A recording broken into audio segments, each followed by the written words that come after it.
Good day, please introduce yourself. Good day, ma'am and sir. I'm Jenaline L. Tamayo. I'm 30 years old.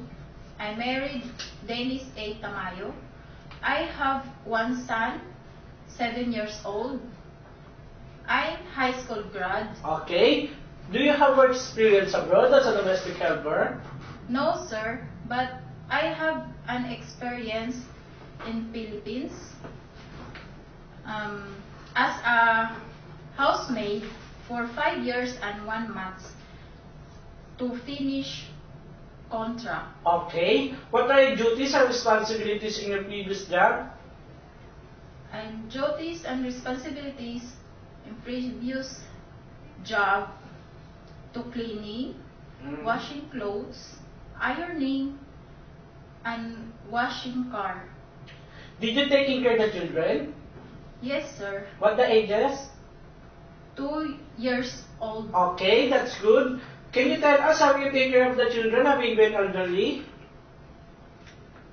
I cook her food and gave them, I feeding them, and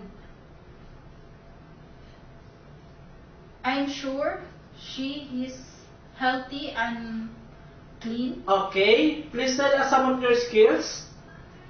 I'm hardworking. You're a high school graduate.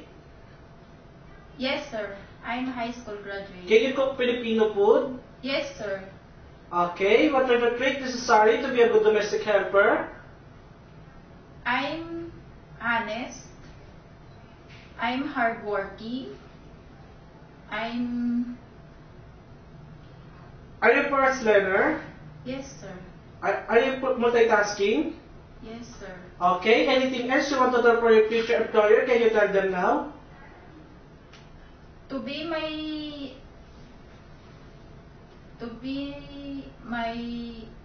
Anything else you want to tell for your future employer? Can you tell them now? to be my future employer, I will. Did you promise to finish your 2 years contract? To be my future employer, I promise them to finish my 2 years contract. Thank you so much.